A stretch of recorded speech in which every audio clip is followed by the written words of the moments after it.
আসসালামু আলাইকুম ভিউয়ার্স। এই যে কাকার কাছে আমার একটা প্রশ্ন আছে, কাকা উত্তর দিতে পারলে আমার পক্ষ থেকে কাকার জন্য একটি গিফট আছে, প্রাণ পটাটা।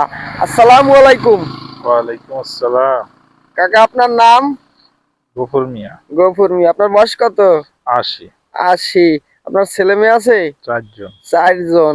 আল্লাহ আপনাকে দীর্ঘজীবী করুক। আপনার 80 বছর বয়স, আপনি অনেক শক্ত আছেন এখনো। যাই হোক, আপনার কাছে একটা প্রশ্ন আছে, যদি আপনি প্রশ্নের উত্তর দিতে পারেন তাহলে আমার পক্ষ থেকে এই যে প্রাণ পটাটা গিফট আছে। কাকার কাছে প্রশ্ন হইল, কোন সূরা পাঠ করলে কবরের আযাব মাফ হয়? আবারও বলি, কোন সূরা পাঠ করলে কবরের আযাব মাফ হয়? আপনার কি জানা আছে? তো জানা নাই। জানা নাই কাকা, সরি, আপনাকে গিফট দিতে পারলাম না। আসলে আমি বলে দিচ্ছি, সূরাতুল মুলক। সূরাতুল মুলক যদি আপনি পাঠ করেন তাহলে আপনার কবরের আযাব মাফ হবে। আমি বরগুনার ছেলে হিসাবে বরগুনার ভাই ব্রাদারের কাছে সাপোর্ট চাই। আপনারা সবাই আমাকে সাপোর্ট করে পাশে থাকবেন আর যাতে আমি এগিয়ে যেতে পারি। আল্লাহ হাফেজ।